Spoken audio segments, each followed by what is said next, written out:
मेरा नाम है आदित्य मिश्रा और आज के इस वीडियो में क्लास 9 फिजिक्स चैप्टर बल तथा गति के नियम की पूरी व्याख्या करेंगे। देखिए, ये एनसीईआरटी सॉल्यूशन पे बेस सारा जो है सिलेबस आज का होगा। तो चलिए शुरू करते हैं। प्रश्न नंबर 1 क्या है कि निम्न में से किसका जड़त्व अधिक है। देखिए, जड़त्व क्या होता है। तो जड़त्व जो है किसी भी वस्तु या किसी भी चीज़ की स्थिति परिवर्तन का जो विरोध करे तो होता है जड़त्व। तो देखिए, एक रबड़ की गेंद और उसी आकार के पत्थर, इसमें किसका जड़त्व अधिक होगा।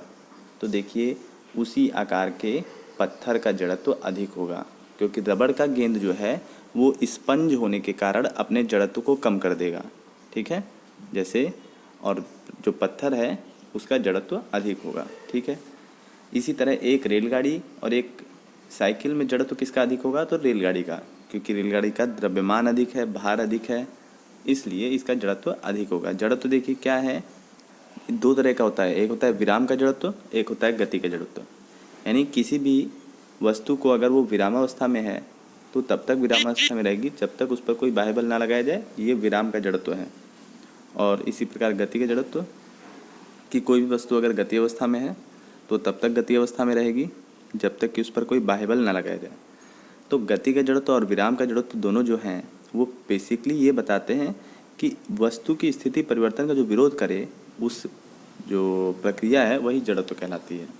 ठीक है, फिर है 5 रुपये का एक सिक्का और 1 रुपये की एक सिक्का। तो इसमें जड़त्व किसका अधिक होगा। तो पहले सोचिए, द्रव्यमान किसका अधिक है। तो द्रव्यमान है 5 रुपये का एक सिक्का, तो जड़त्व भी उसी का अधिक है। ठीक है, एक पतला व्यक्ति और एक मोटा व्यक्ति अगर गिरता है, मान लीजिए रोड पर चलते चलते अचानक से ठोकर लगता है, तो चोट किसको ज़्यादा लगेगी। जिसका ज़्यादा जड़त्व होगा, ज़्यादा जड़त्व होगा मोटे व्यक्ति का। ठीक है, क्योंकि वो पूरे शरीर का भार लेके गिरेगा। खैर, चलिए अगला प्रश्न है, नीचे दिए गए उदाहरण में गेंद का वेग कितनी बार बदलता है, ये जानने का प्रयास करें। तो देखिए, फुटबॉल का एक खिलाड़ी गेंद पर किक लगाकर गेंद को अपनी टीम के दूसरी खिलाड़ी के पास पहुंचाता है और दूसरी खिलाड़ी उस गेंद को किक लगाकर गोल की ओर पहुंचाने का प्रयास करता है। विपक्षी टीम का गोलकीपर गेंद को पकड़ता है और अपनी टीम के खिलाड़ी की ओर किक लगाता है। इसके साथ ही उस कारक का भी पहचान करें जो प्रत्येक अवस्था में बल प्रदान करता है। तो देखिए, इसमें कहा क्या गया है, गेंद का वेग कितनी बार बदलता है। तो देखिए, पहला जो प्रथम खिलाड़ी बल आरोपित करता है और बल के कारण गेंद का वेग बदलता है। फिर जब दूसरा खिलाड़ी जो है गेंद पर बल आरोपित करता है तो उसके कारण गेंद का वेग घटता है, क्योंकि जब पहला खिलाड़ी जो है वो वेग से गेंद को फेंकता है और दूसरा खिलाड़ी जो उसको रोक कर और पहुंचाने का प्रयास करता है। ठीक है, तो दूसरा खिलाड़ी पहले गेंद को रोकता है तो उससे वेग घटता है और फिर से वो बल आरोपित करके गोल की ओर उसे त्वरित करता है तो फिर वेग बढ़ता है। फिर गोल रक्षक जो है, गोलकीपर जो है, वो अपनी ओर आते हुए गेंद को एक बल लगाकर रोकता है।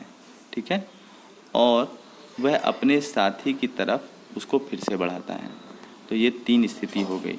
अब ये कह रहा था कि प्रत्येक स्थिति में उस कारक की पहचान कीजिए जो प्रत्येक अवस्था में बल प्रदान करता है। तो हर अवस्था में बल देखिए, कभी खिलाड़ी 1 बल प्रदान कर रहा है, कभी खिलाड़ी 2, तो कभी गोलकीपर, लिखा भी हुआ है। चलिए अगला है कि पेड़ की शाखा को तीव्रता से हिलाने से पत्तियां झड़ जाती हैं, क्यों। तो देखिए, पेड़ की शाखा में पत्तियां जो होती हैं विरामावस्था में होती हैं और हम अचानक से डंडियों को गति अवस्था में कर देते हैं। अब जैसे कि एक, मान लीजिए सिक्के पर एक आप रूमाल पर सिक्के को रख दीजिए मेज पर और कस के आप रूमाल को खींच लीजिए तो सिक्का वहीं पर बना रह जाएगा और रूमाल आ जाएगा।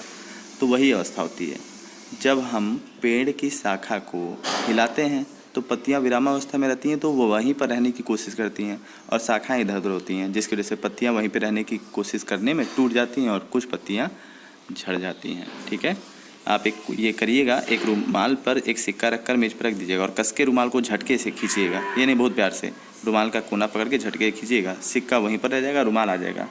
तो इससे आप लोगों को पता चलेगा कि पेड़ की पत्तियां क्यों टूटती हैं। चलिए अगला प्रश्न है, जब कोई गतिशील बस अचानक रुकती है तो आप आगे की ओर झुक जाते हैं और जब विरामावस्था बस गतिशील होती है तो आप पीछे की ओर हो जाते हैं, क्यों। तो देखिए उत्तर क्या है, गतिशील बस में बैठा हुआ यात्री समान गति से बस की दिशा में गति कर रहा है। जब बस अचानक से रुकती है तो यात्री का निचला हिस्सा बल के कारण विरामावस्था में आ जाता है, जबकि ऊपर का हिस्सा जो है गतिहीन अवस्था में रहता है। परिणाम स्वरूप व्यक्ति आगे की ओर झुक जाता है।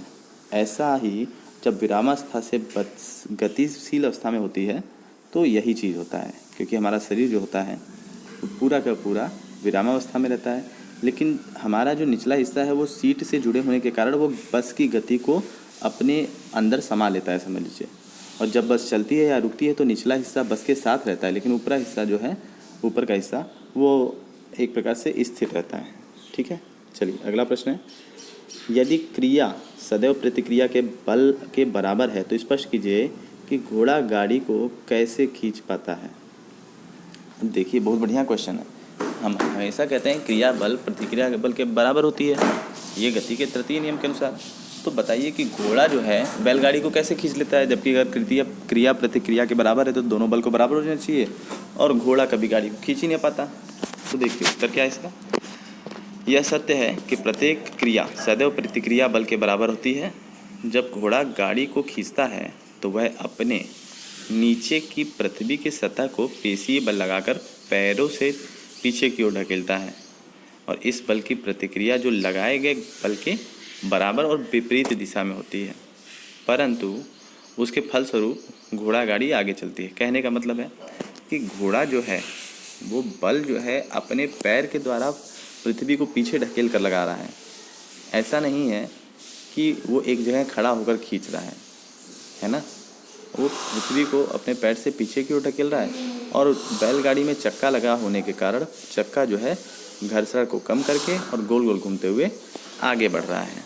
ठीक है, चलिए अगला क्वेश्चन है, एक अग्निशमन कर्मचारी को तीव्र गति से अगला क्वेश्चन है, एक अग्निशमन कर्मचारी को तीव्र गति से बहुतायत मात्रा में पानी फेंकने वाली रबड़ की नली को पकड़ने में कठिनाई क्यों होती है। तो एक प्रकार से आप कह सकते हैं कि गति के तृतीय नियम के अनुसार, क्योंकि जब पानी आगे की ओर जाता है तो पाइप को पीछे की ओर उतने ही वेग से पीछे की ओर ढकेलता है। तो देखिए जब फायर ब्रिगेड के किसी हौज पाइप की तीव्र गति से अत्यधिक मात्रा में उच्च वेग से पानी जो है बाहर फेंकता है, तो गति के तीसरे नियम के अनुसार जो बाहर निकलता हुआ पानी पाइप को प्रतिक्रिया स्वरूप पीछे की ओर ढकेलता है, तो कर्मचारी को उतना ही जो है तेज पकड़ना पड़ता है, इसीलिए कठिनाई होती है। चलिए अगला प्रश्न है, बहुत इंपॉर्टेंट है। एक 50 ग्राम द्रव्यमान की गोली 4 किलोग्राम द्रव्यमान की राइफल से 35 मीटर प्रति सेकंड की वेग से छोड़ी जाती है। राइफल के प्रारंभिक प्रक्षेपिक वेग का गणना कीजिए। देखिए प्रारंभिक प्रक्षेपिक वेग जो होता है इसके गणना के लिए हम क्या करेंगे। देखिए एक प्रकार से इसमें संवेग संरक्षण का सिद्धांत लगेगा जो आगे जाके पढ़ाया जाएगा। तो संवेग संरक्षण का सिद्धांत क्या होता है, देखिए संवेग संरक्षण का सिद्धांत क्या होता है कि जब भी कोई ऐसा वस्तु हो जिसका संवेग, मान लीजिए पहले है द्रव्यमान m1 और u1, तो वो बराबर होगा हमेशा m2 u2 के। ठीक, तो यहाँ पर देखिए क्या है, m1 है 50 ग्राम जिसको हम 0.05 ग्राम कह सकते हैं, u1 है 35 मीटर प्रति सेकेंड, देखिए यहाँ पर लिखा हुआ है ना ये दोनों। तो m1 और u1 क्या हो जाएगा, m1 और u1, ठीक है। देखिए संवेग, सॉरी यहाँ पर माइनस लगेगा, ठीक है, m1 u1 बराबर माइनस m2 v2, इसको बाद में जब आएगा डेरिवेशन तो मैं समझाऊंगा। तो क्या होगा, m1 और u1 दोनों को मल्टीप्लाई कर लीजिए तो आ जाएगा 1.7 किलोग्राम मीटर प्रति सेकेंड। ये संवेग का मात्रक होता है, ठीक है। संवेग बराबर होता है द्रव्यमान गुणे वेग, याद कर लीजिए, संवेग होता है द्रव्यमान गुणे वेग। फिर कह रहा है राइफल का द्रव्यमान है 4 किलोग्राम और राइफल का प्राक्षेपिक वेग हमें ज्ञात करना है। तो यहाँ पर हो गया 4 गुणे u2। अब हमने क्या किया, यहाँ पर रख दिया जो m1 और u1 का मान था, यानी माइनस 1.75 या फिर माइनस उधर भी आप दे सकते हैं, और इधर हो गया जो है 4u2, ठीक। अब आपने भाग दिया 4u2 को, तो u2 बराबर हो गया माइनस का 0.4375 मीटर प्रति सेकेंड, ठीक है। चलिए, आशा करता हूँ समझ गए होंगे आप लोग। अब देखिए अगला यहाँ पर अब देखेंगे, और ऋणात्मक चिन्ह प्रदर्शित करता है कि राइफल जो है इतने यानी इसको वेग से गोली की दिशा के विपरीत दिशा में गति करेगी। ठीक है, तो राइफल का प्राक्षेपिक वेग निकल गया। चलिए अगला क्वेश्चन है, 100 ग्राम और 200 ग्राम की दो वस्तुएं एक ही दिशा में अनुदिश दिशा में जो है 2 मीटर प्रति सेकंड और 1 मीटर प्रति सेकंड के वेग से गति कर रही हैं और दोनों एक दूसरे से टकरा जाती हैं। टकराने के पश्चात प्रथम वस्तु का वेग हो जाता है 1.87 मीटर प्रति सेकंड। तो दूसरी वस्तु का वेग ज्ञात कीजिए। देखिए मान लीजिए एक वस्तु है ये, ठीक, और एक है ये। इसका द्रव्यमान है 100 ग्राम और इसका है 200 ग्राम। ये दोनों एक ही वेग से गति कर रही हैं। अब जैसे ही इसका देखिए, अब यहाँ पर क्या है, दो वस्तुएं एक ही दिशा में गति कर रही हैं। इसका है 2 मीटर प्रति सेकंड वेग और इसका है 1 मीटर प्रति सेकंड वेग। अब जैसे ही टकराएंगी तो टकराने के बाद ये दोनों या तो पीछे जाएंगी या एक ही दिशा में जाएंगी। तो यही पता करना है। अब इसमें कह रहा है कि प्रथम वस्तु का वेग तो हो जाता है 1.87 यानी 2 से कम हो जा रहा है, तो इनका कितना होगा? तो इसमें लगेगा संवेग संरक्षण। तो देखिए क्या होता है संवेग संरक्षण। संवेग संरक्षण होता है टक्कर से पहले दोनों वस्तु का कुल संवेग बराबर होता है टक्कर के बाद वस्तुओं का कुल संवेग। टक्कर के बाद वस्तुओं का कुल संवेग ये दोनों आपस में बराबर होते हैं।